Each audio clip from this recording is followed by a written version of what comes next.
저는 종료주의를 맞이해서 예수님과 나라고 하는 제목을 가지고 우리 함께 은혜를 나누고자 합니다. 여러분 늘 경험을 하고 또 아시겠습니다만은 이 세상의 삶을 살다 보면 예상치 않는 그 돌발적인 일들이 우리가 늘 겪으면서 살아옵니다. 어떤 사람이 땅을 사놨는데 오래전에 땅을 샀어요. 그런데 그 땅이 아주 쓸모없는 땅이고 버려진 땅을 산 거예요. 그러다가 이미 포기하고 있는데 또 수년이 지나고 또 수십 년이 지난 후에 이 땅 주인이 조간신문을 이렇게 보게 됐습니다. 깜짝 놀란 거예요. 그가 버려졌다라고 생각했던 그 땅의 그 위치 장소가 신도시가 들어온다라고 하는 그것이 발표가 된 거예요. 그래가지고 이 사람이 졸지에 조금 지난 후에 신도시가 들어들면서 땅을 보상을 받는데 어마어마한 보상을 받은 거예요. 졸지에 부자가 됐다는 것을 뭐라고 말해요? 졸부다라고 말하죠. 이렇게 졸지에 부자가 되는 거예요. 그리고 이런 상황이 있던 거고요. 또 어떤 사람은요, 한 번도 사본 적이 없어. 그냥 딱 한 번 산 거야. 뭐? 로또를 딱 한 번 샀는데 딱 한 번에 1등이 된 거예요. 27억 받아가지고요 뒤집어지는 거죠. 그러니까 이렇게 졸지에 1등으로 돼서 27억을 받았는데요. 이렇게 저와 여러분이 이 두 사건을 소개하면서 여러 사건들이 많이 있습니다만은 이 세상에는 예상치 않는 좋은 일들이 우리 안에 경험될 수 있고 주변에도 우리가 얼마든지 발견할 수가 있다라고 하는 거죠. 여러분, 여러분들에게도 예상치 않는 좋은 일이 있었으면 좋겠습니다. 기대하지 않았는데 하나님께서 여러분 걸려서 돌에 넘어졌는데 피가 났는데 그 땅바닥에 다이아몬드가 입 안으로 들어왔다. 등등 이렇게 좋은 일들이 여러분이 예상치 않는 일들이 있어졌으면 좋겠다라고 하는 간절한 바람입니다. 할렐루야. 그런데 또 이제 이 세상에는 항상 좋은 일만 있는 게 아니잖아요. 그죠? 어떤 때는 예상치 않는 아픈 일들, 또 예상치 않는 상황에 내가 원치 않는 어려운 일들을 당할 때가 많이 있다는 거죠. 어떤 부인이 아침에 일찍 일어나서 음식을 장만하고 밥을 다 준비하고 난 다음에 이제 남편을 깨우러 간 거예요. 그런데 남편을 깨우려는데 남편을 흔들었는데도 불구하고 아무런 반응이 없어. 그런데 남편이 결국 돌연사로 심장이 마비가 된 거예요. 그래서 그냥 돌아가신 거예요. 숨을 거둬버렸어요. 이거는 예상치 않은 슬픈 일이에요. 이런 일들은 얼마든지 발견할 수가 있는데요. 또 어떤 경우에는요, 외아들이에요. 외아들인데 대학을 다니는 친구인데 학교를 갔는데 아무리 기다려도 안 들어오는 거예요. 저녁 늦게까지 기다리는데도 부모가 기다리는데도 안 오는 거예요. 전화를 해도 전화를 안 받아요. 그래서 어떻게 하다 보니까 오겠지 하고 부모는 그냥 잠자리에 들어섰는데 아침에 일어나고 보니까 아들이 안 들어온 거예요. 그래서 급히 문 밖을 나갔는데 문 밖에 바로 문 앞에서 그 아들이 쓰러져 있는 거예요. 결국 응급실에 불려가지고 응급처치를 했는데도 불구하고 결국 어떻습니까? 아들은 결국은 살지 못하고 죽음을 맞이했다라고 하는 것이죠. 아주 건강한 외아들이었습니다. 그런데 왜 이런 일이 생겼는지 아무도 그 이유를 모르는 채 그 사랑하는 아들을 부모는 보내야만 했던 이런 슬픈 사연들도 우리도 예상치 않고 어처구니 없는 일, 가당치도 않는 일, 이해할 수 없는 일이 우리가 생각밖에 우리 삶의 주변에서 많이 이루어지고 있고 어쩌면 그 위협이 우리에게도 있을 수 있다라고 하는 것을 보게 된다라고 하는 겁니다. 근데 오늘 본문에 보면 구약 성경에 오늘 함께 읽었던 이사야서 53장 4절부터 6절에 나오는 말씀을 읽어보니까 인류의 역사상 참으로 어처구니 없는 일, 가당치도 않는 일, 결코 일어나서는 안 되는 일이 벌어진 사건에 대해서 소개를 하고 있습니다. 그 이유는 다름 아닌 바로 지존하신 하나님의 아들이 정말 하찮은 인간의 몸을 이 땅에 인간의 몸을 입고 이 땅에 내려오셔서 이 땅에 살고 있는 사람들로부터 미움을 받고 온갖 수치를 당하고 모욕을 당하다가 결국은 뭡니까? 십자가에 못 박힌 사건에 대해서, 이 사실에 대해서 오늘 이사야 선지자는 예언적 말씀을 밝혀주고 있다라고 하는 겁니다. 이 사건은 인류의 역사상 참으로 이해하기 어려운 그런 사건을 우리에게 소개해주고 있는데요, 바로 지존하신 하나님의 아들이 이 땅에 하찮은 인간의 몸을 입고 오셔서 바로 이 땅의 사람들에게 미움받고 이 땅의 사람들로부터 십자가의 대속에 못 박혀 죽어져가는 이런 사건을 소개해주고 있다라고 하는 겁니다. 그런데 요한복음 1장 2절과 3절을 보게 되면 이렇게 이야기합니다. 뭐라고 하냐면 그가 누구와 함께? 태초에 하나님과 함께 계셨고 만물이 누구로 말미암아? 그로 말미암아 지은 바 되었으니 지은 것이 하나도 뭐가 없으면 그가 없이는 된 것이 없느니라. 여러분, 그 2절과 3절에 나오는 말씀 속에는요, 그가라는 말이 나옵니다. 그가 원래 태초부터 하나님과 함께 계셨고 그로 말미암아 이 세상에 지어졌는데 그가 없이는 이 세상이 창조되지 않았다라고 하는데, 그렇다면 그가 누구냐? 그분이 누구냐라고 하는 겁니다.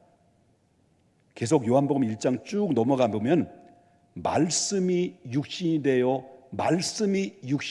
우리 가운데 거하시매 우리가 그의 영광을 보니 은혜와 진리가 충만하더라. 그분이 누굴까요? 태초부터 하나님과 계셨던 분, 그분이 누굴까요? 그가 없이는 이 세상을 만들어지지 않은 창조주, 그분이 누구냐? 그분이 예수 그리스도라고 명확하게 요한복음은 밝혀주고 있다라고 하는 것입니다. 그 예수 그리스도는요, 공자나 석가모니나 맹자나 아니면 마호메토 그런 사람들 중에 한 사람으로 사람들은 평가하는데, 우리 믿음의 그리스도인들은 그런 분들과 다른 차원이 있다는 것을 여러분 잊어서는 안 된다는 거예요. 예수 그리스도는 영원 전부터 하나님과 함께 계셨어요. 예수 그리스도는 하나님과 천지 만물을 창조하실 때 말씀으로 가라사대 선포되는 그 예수 그리스도의 입을 통해서 창조되었고 만들어졌다라는 겁니다. 그 예수 그리스도는 바다와 바람을 전부 잔잔하게 만들고 다스리시는 분인데, 우리의 마음 깊은 곳에까지 들어오셔서 우리의 심령을 꿰뚫어 보시고 우리의 마음을 살피시는 전지전능하신 분이 누구냐 할 때 예수 그리스도라고 성경은 정확하게 밝혀주고 있다라고 하는 것입니다. 그리고 한 개인의 생사 화복뿐만 아니라 그 한 국가의 흥망성쇠를 주관하시고 이 세계의 모든 질서를 주관하시는 분이 누구냐라고 할 때 성경은 또다시 예수 그리스도라고 성경은 밝혀주고 있다라고 하는 것입니다. 그런데 왜 이렇게 영원 전부터 함께 계셨고 인간의 생사 화복을 주장하시고 그 나라의 흥망성쇠를 바로 주관하시고 그리고 모든 세계의 모든 우주 공간을 질서를 잡아가시는 그 전능하신 그 예수 그리스도께서 왜 이렇게 위대하신 예수님께서 하늘의 보좌에서 바로 하찮은 인간의 몸으로 이 땅에 오시고 이 땅에 내려와서 인간들에게 매를 맞고 십자가에 달려서 처형을 받으셔야 될 이유가 무엇이냐라고 하는 겁니다. 이게 바로 우리에게 아이러니입니다. 이게 우리를 궁금하게 만드는 것입니다.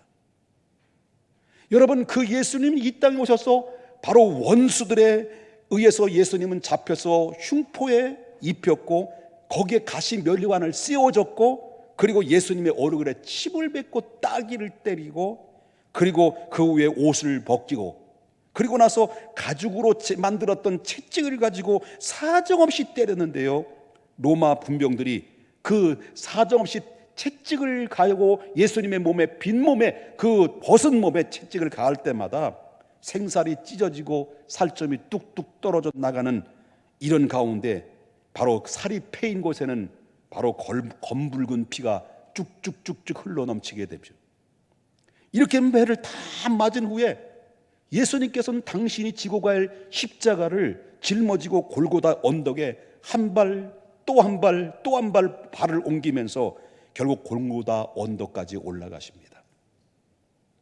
그리고 마지막에는 십자가에 못을 박히는데 그 못 박히는 그 순간마다 고통의 절규의 소리가 터져 남칩니다. 그리고 로마 십자가에 못 박히신 그 현장 속에 예수님 고통 중에 신음하고 있는 그 현장에 로마 군병은 창을 가지고 예수님 옆구리를 푹 찔릅니다. 거기에서는 물이 철철 넘칩니다. 피와 땀과 물들이 싹 쏟아져 옵니다. 여러분, 이사야 선지자는 예언했던 것처럼 사람들이 이 모습을 보고 예수님의 십자가의 고난을 당하는 것을 보고 바로 예수님이 자신이 신성 모독죄, 그리고 반역죄 때문에 예수님을 징계를 받는다라고 사람들은 그렇게 생각했고 예수님을 손가락질을 했다는 겁니다. 그때 당시. 자, 예수님께서는 자신이 그리스도이며 하나님의 아들이다. 나를 본 자는 하나님을 본 것이고 하나님을 보는 것은 곧 나를 보는 것이나 마찬가지다라고 이 사실을 하나님과 동일한 분, 하나님의 본체라는 사실을 그렇게 밝혔음에도 불구하고 사람들은 예수님의 말씀을 믿지 않았습니다. 그렇기 때문에 그 당시에 예수님을 몰라도 너무 몰랐던 그런 상황이었다라고 하십니다. 그래서 사람들은 자신을 구원하러 오신 예수 그리스도를 오히려 비난하고 모독했던 거죠. 모르기 때문에. 그래서 예수님이 십자가상에서 고난당할 때 주여 아버지여 저들의 죄를 사하여 주옵소서, 저들이 하는 일을 알지 못하나이다 라고 예수님을 찔렀고 예수님을 모함하고 예수님 앞에 침을 뱉고 따귀를 때렸던 그 원수들 앞에서도 저들의 죄를 사해달라고 기도했던 것을 보게 됩니다. 그런데 이런 사건은 우연일까요? 그냥 예수님이 죄값을 치르는 우연이라고 생각하실까요? 그러게 보기에는 너무 아니다라는 것입니다. 바로 이미 이 사건이, 예수님의 십자가의 사건은 우연히 일어난 사건이 아니라 이미 예수님이 이 땅에 메시아로 인간의 몸으로 오기 먼 이전에 약 700년 전에 이사야 선지자의 입에서 성령의 감동을 받아서 바로 이러한 일이 앞으로 인류를 이 죄를 위해서 그분에게 다 담당시키시고 그리고 그 대신 인류의 죄를 그 안에서 해방되고 모든 인류가 바로 구원받을 수 있는 길이 열리게 될 것이다라는, 예수 그리스도 통해서 모든 구원의 길이 활짝 열리게 될 것이다라는 예수님의 장차 오실 그분이 이 땅에 오셔서 어떤 일을 행하실 거에 대한 예언을 예수님이 오시기 전에 700년 전에 예언을 했습니다. 그 말씀이 저와 여러분이 오늘 본문 함께 읽었던 말씀입니다. 이사야서 53장 4절 말씀부터 6절을 다시 한번 보겠습니다. 예수님이 오시기 전에 700년 전에, 약 700년 전에 예언되는 말씀이 어떻게 리얼하게 예언했는지를 보자는 거죠. 자, 다 같이 다시 한번 읽어보겠습니다.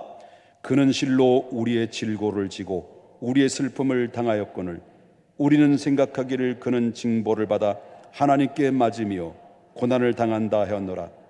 그가 찔림은 우리의 허물 때문이요 그가 상함은 우리의 죄악 때문이라.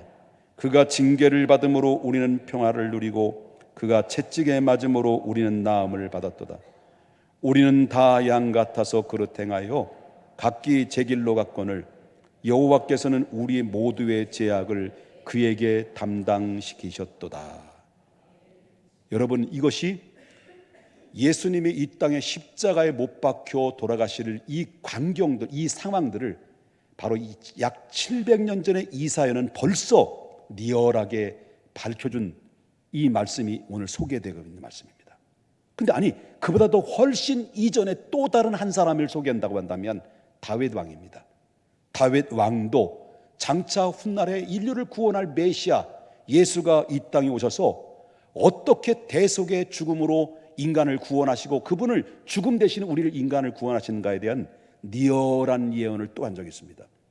이것이 바로 여러분 알다시피 시편 22편 1절에서 이 다윗 왕은 자기가 당한 현실 앞에 하나님 앞에 절규의 기도를 하고 있는데, 영혼의 절규의 기도를 하고 있는데, 그 기도가 훗날에는 뭐가 됐습니까? 예수님의 십자가의 예언의 말씀이 됐거든요. 한번 보자는 거죠. 여러분 시편 22장 1절을 보게 되면 다윗은 이렇게 고백합니다. 내 하나님이여, 내 하나님이여, 어찌하여 나를 버리시나이까. 다윗은 내 하나님이여, 내 하나님이여, 어찌하여 나를 버리시나이까라고 이렇게 예언하며 외쳤던 것처럼 예수님이 정말 그 훗날에 이 땅에 오셔서 십자가상에서 어떤 외침인데 7마디를 남긴 말씀 중에서 마태복음 27장 46절에 보니까 제9시쯤 예수께서 크게 소리를 질러 이르시되 엘리 엘리 라마 사박다니.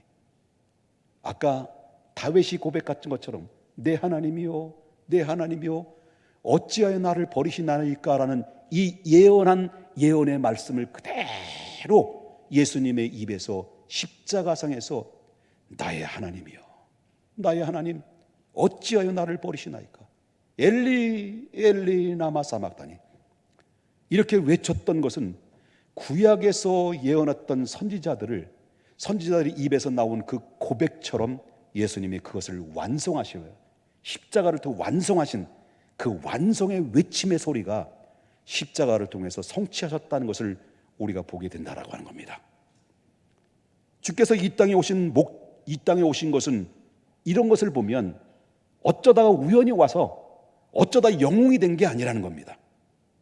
창세기 아담 때부터 바로 하나님께서는 바로 원시 복음을 통해서 여자의 후손으로 보내질 것이다라고 하는 이 메시지를 통해서 계속해서 창세기 때부터 시작해서 하나님께서는 철저한 계획 속에서 예수님을 이 땅에 보내셔서 예수를 내어주는 대신 우리를 구원하고자 하는 하나님의 계획대로 차곡차곡 차근차근 그 일들을 진행하면서 드디어 예수님께서 때가 되어 이 땅에 오셔서 십자가의 구원을 통해서 완성하셨다라고 하는 것입니다. 이해되시면 아멘 하십시다. 그리고 구약에 수많은 선지자들이 있었습니다.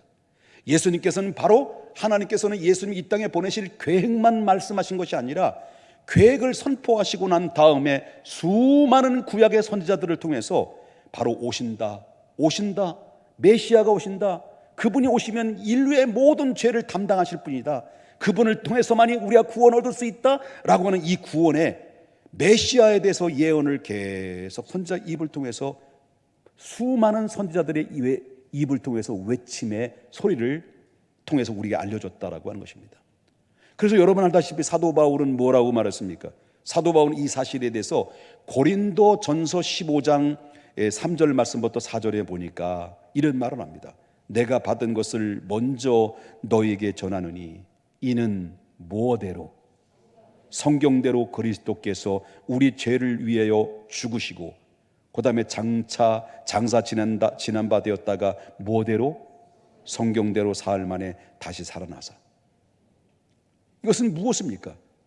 예수님께서 이 땅에 오신 이유는, 예수님께서 이 땅에 오셔서 성경대로 오셨고, 예수님은 성경대로 죽으셨고, 예수님은 성경대로 다시 죽은 자 가운데서 부활하시고, 예수님은 성경대로 다시 오신다라고 약속하셨던 것은 우연이 아니라 하나님의 철저한 계획 속에서 바로 수많은 선지자를 통해서 말씀이 선포된 대로 그 말씀대로 성경대로 예수님 정말 오셨고, 정말 고난을 당하셨고, 정말 십자가에 못 박혀 죽으셨고, 3일 만에 다시 부활하시고 다시 오신다라고 하는 약속까지 만드시고 하나님이 승천하셔서 우편에 지금 계셨다라고 하는 사실을, 이거는 바로 우연이 아니라 성경대로 약속한 대로 예언했고 성취한 사건이었던 것을 성경에서 명확하게 보여준다는 겁니다.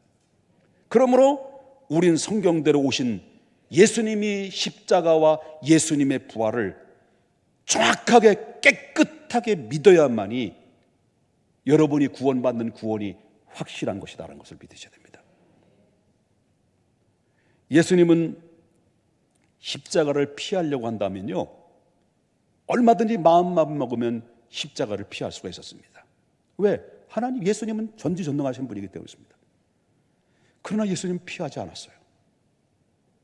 왜냐하면 주님의 십자가는 스스로 선택한 것이 아니기 때문입니다. 그것은 하나님의 뜻이고 인간들을 죄에서 구원하기 위한 하나님의 유일한 길이기 때문에 이 사실을 아시는 주님께서는 그 십자가는 자신이 스스로 하나님의 뜻에 순종하기 위하여 바로 스스로 선택한 그 길이 바로 십자가의 길이라고 하는 겁니다. 누가 죽인다고 주는 분이 아닙니다. 그렇기 때문에 예수님의 십자가는 자신의 죄 때문에 징계받은 것인가? 그건 아니다는 거죠. 여러분, 그래서 오늘 저와 여러분이 함께 읽었던 바로 이 4절부터 6절에 나오는 말씀을 보게 되면 3구절, 3구절 속에서 바로 뭐냐면 예수님이 이 땅에 오시는 스스로 당신을 위한 것이 아니라는 것을 이해하기 위해서는 오늘 본문에 함께 읽었던 말씀을 다시 한번 보면 바로 4절에 나오는 말씀부터 6절을 보십시다. 그는 실로 예수님의 질고를 지고, 겁니까? 누구의 질고를? 자, 그는 실로 우리의 질고를 지고 또 뭐? 우리의 슬픔을 당할꾼을 또 뭐? 우리는 생각하기를 그는 징벌을 받아서 하나님께 맞으며 고난당한다 하였노라. 그가 찔리면 또 뭐? 우리의 허물 때문이요. 그가 상하면 또 뭐? 우리의 죄악 때문이라. 그가 징계를 받음으로 또 뭐? 우리의 평안을 누리고 그가 채찍에 맞음으로 또 뭐? 우리가 나음을 입었도다. 또 뭐? 우리는 다 양 같아서 그릇 행하여 각기 제 길로 갔거늘 여호와께서 또 뭐?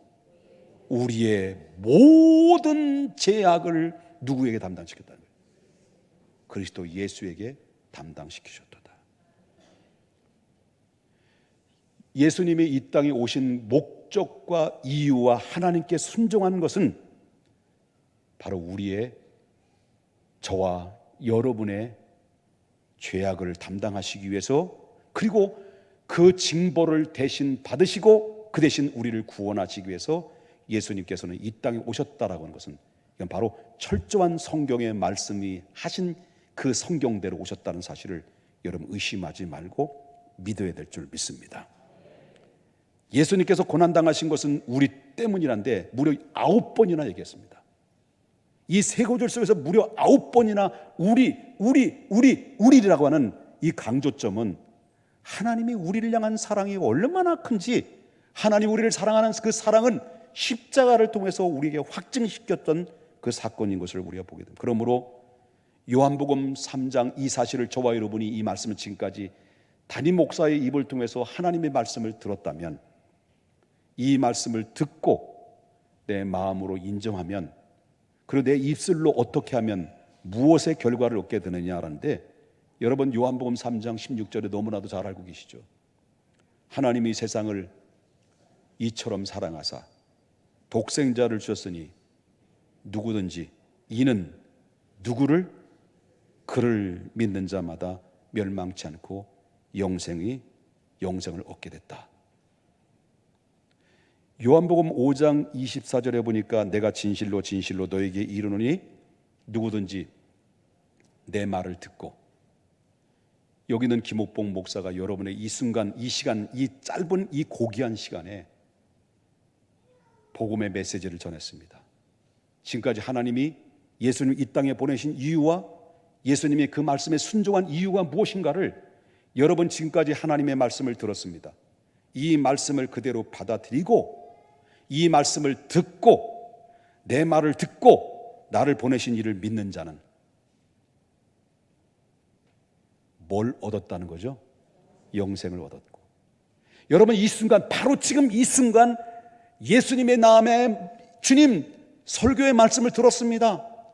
나는 죄인입니다. 어쩔 수 없이 한 번 죽는 것은 정하신 위치요, 그 후에는 죽음으로서 끝나는 것이 아니라 영원한 심판을 받는 이유는 바로 죄 때문인데, 하나님이 죄의 문제와 영혼의 문제와 죽음의 문제를 해결하기 위해서 예수님을 이 땅에 보내셨고, 그 인류 속에 나 한 사람에도 이 포함되어 있고 나 한 사람도 해당된다는 사실을 나는 이제야 알았습니다. 그러니 주님이여, 내가 이 시간 주님을 영접합니다. 주님, 그 예수 그리스도를 나의 마음의 구주로 지금 받아들입니다. 인격적으로 여러분 마음을 활짝 열어서 내가 문 밖에서 문을 두들기느니, 누구든지 이 설교의 말씀을 듣고 너의 마음을 문을 열면 내가 들어가겠다. 그럼 너와 함께 영원히 살겠다. 그리고 내 말을 듣고 나를 보내신 이를 믿으면 지금 바로 이 순간 영생을 앞으로 얻을 것이 아니고 천국 갈 것이 아니라 영생을 이미 이 순간 여러분에게 시작되는 것이다라고 하는 것입니다. 그러므로 말미암아 누구든지 내 말을 듣고 나를 보내신 이를 믿는 자는 영생을 얻을 것이 아니라 영생은 얻었고 심판에 이르지 아니하나니 사망에서 생명으로 옮겨질 것이 아니라 이미 옮겨진 상태에서 완성. 그러므로 여러분들은 거듭난 자요, 그리스도인이요, 하나님의 영원한 시민권을 가진 시민권자가 된 것입니다. 그래서 여러분 요한복음 1장 12절에 보니까 영접하는 자, 그 이름을 믿는 자들에게는, 누구 이름입니까? 예수 그리스도를 믿는 자들에게는 하나님의 자녀가 되는 권세가 얻게 되는 것입니다. 어떤 사람은 이만희를 영접합니다.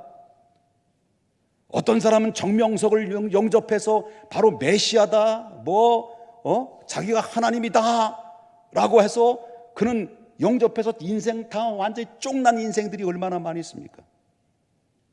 어떤 사람은 하나님 어머님이다, 장길자가 어머님이 돼가지고 둔갑해서 자기가 어머님 하나님, 이런 염하고 병을 떨고 있는 똥 싸고 오줌 싸는 하나님이 오늘날 대한민국에 얼마나 많이 있어요. 거기에 또 현혹이 돼서 바로 몸 바쳐 돈 바쳐 집안 패가망신 다 당하는 이런 그들의 이름에 무슨 구원이 있고, 이들이 바로 십자가에 못 박혀 죽었습니까? 이들이 고난받았습니까? 핍박받았습니까? 침받았습니까? 여러분, 이들이 바로 뭡니까? 부활의 증거를 보여줬습니까? 아무것도 없습니다. 뻥 치고 있네.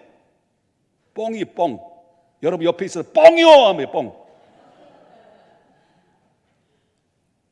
이런 가운데도 복음이 아닌 비진리 앞에 현혹당하는 이유가 뭡니까? 악한 영이 사로잡죠. 악한 영. 미혹의 영에 현혹되면 그렇게 학력이 높은 사람일지라도 넘어지고 쓰러지고 자빠지는 겁니다. 망신당하는 겁니다. 오직 우리를 구원하실 그 이름은 예수 그리스도 외에는 없습니다. 그 예수가 여러분의 인생을 책임지는 겁니다. 그 예수가 여러분의 살고 죽는 문제, 영혼의 문제, 죽음의 문제, 그리고 영원한 하나님의 찬란한 영광까지 이르게 하는 그 예수가 여러분에게 길이고 여러분에게 진리고 여러분에게 생명인 것입니다. 예수, 가장 귀한 그 이름 예수, 언제나 기도 들으사 오 예수, 나의 손 잡아 주시는 가장 귀한 그 이름 예수, 찬양하기 원하네 예수, 저음과 나중 되시는 오 예수, 날 위해 고통당하신 가장 귀한 그 이름. 할렐루야. 예수 그리스도를 믿을 때 다른 것이 아닙니다. 예수 그리스도를 믿을 때 생명 대신, 영원한 생명 대신 그 예수가 여러분 안에 들어오는 겁니다. 그래서 여러분 하나님 앞에 주셨던 오늘 본문의 6절을 다시 보면 우리는 다 양 같아서 그릇 행하여 각기 제 길로 갔거늘 여호와께서는 우리 무리의 죄악을, 나의 이 나 같은 놈의 죄악을, 이 나 같은 놈의 죄악, 모든 죄악을 그분에게 담당시켜 주셨으므로 길과 진리와 생명 되신 예수님을 우리가 그분을 믿고 받아들이기만 하면 그분이 담당하신 모든 죄값을 치러 주실기에 우리 주님이 양판을 벌려서 다 받아주실 겁니다. 수고하고 무거운 짐진 자들아, 다 내게 오라. 내가 너희를 쉬게 하리라. 주님이 구원받은 길을 다 완성하신 다음에 우리에게 주신 최고의 축복은 누구든지 다 내게로 오라. 여러분, 그러므로 예수님과 나와 과연 나는 상관이 있느냐 없느냐를 여러분에게 정말 질문 드리고 싶은 겁니다. 여러분은 예수님과 상관이 있느냐, 아직도 상관이 없느냐, 여기에 따라서 이 말씀을 듣고도 말미암아 예수님과 나는 상관이 없다고 생각한다고 한다면 성경은 이렇게 이야기합니다. 무서운 말입니다. 에베소서 2장 2절 말씀부터 3절 보면 그때에 너희가 그 가운데서 행하여 이 세상의 풍조를 따르며 공중의 권세 잡은 자를 따랐으니 곧 지금 불순종의 아들들 가운데 역사하는 영이니라. 전에는 우리도 다 그 가운데 우리의 육체의 욕심을 따라 지내며 육체의 마음에 원하는 것을 하여 다른 이들과 같이 본질상 진노의 자녀. 지금 이 순간에 제가 여러분들에게 겁을 주려고 하는 것이 아닙니다. 바로 지금 이 순간까지도 예수님과 나와 상관이 없다고 한다면 성경은 여전히 다른 이들과 같이 본질상 진노의 자녀라고 하는 겁니다. 그러나 주님, 그렇습니다. 예수님의 고난은 나의 고난입니다. 예수님의 십자가는 나의 십자가였군요. 예수님의 죽음은 나의 죄하던 죄악에 대한 죽음이었군요. 이 사실을 나는 믿습니다. 이렇게 고백할 때 저와 여러분이 정말 진실하게 마음으로 믿어 의에 이루 입으로 시인할 때 바로 하나님의 선포는 이것입니다. 로마서 8장 1절에 나오는 말씀처럼 이제 그리스도 예수 안에 있는 자에게는 결코 뭐가 없다는 겁니까? 정잠이 없느니 이는 그리스도 예수 안에 있는 생명의 성령의 법이 이제부터는 죄와 사망의 법에서 너를 해방하였느니라. 그러므로 로마서 8장 35절에 누가 우리를 그리스도의 사랑에서 끊으리요? 환난이나 곤고나 박해나 기근이나 적신이나 위험이나 칼이랴. 로마서 8장 39절에 높음이나 깊음이나 다른 어떤 피조물이라도 주님을 영접하는 자, 그 이름을 믿는 하나님의 백성들에게는 우리 주 예수 그리스도의 안에 있는 하나님의 사랑에서 끊을 수가 없다. 여러분들은 꼼짝 마라. 하나님의 사랑의 포로가 된 겁니다. 고난주간을 맞이해서 십자가의 사랑과 그 은총에 대한 감사와 감격을 이 한 주간 한 주간을 보내면서 여러분이 회복되기를 원합니다. 예수님과 나와의 관계는 어떤 관계인가? 나의 예수님과 나와의 관계는 어떤 관계인가를 다시 한번 묵상하면서 나는 관계없는 삶을 살아왔는가? 나는 관계없는 존재인가를 한 번쯤 생각하면서 이 시간 바로 지금, 내일이 아닙니다. 바로 지금 이 순간 예수님의 마음의 구주로 영접해서 하나님의 자녀, 그 신분이 하나님의 시민권자로서의 그런 하나님이 제2의 축복의 인생을 걸어가는 하나님의 백성들이 다 될 수 있기를 주 예수의 이름으로 축복합니다. 걸어가신 하나님 아버지, 주님의 은혜와 사랑을 아버지 하나님께 감사와 영광을 올려드립니다.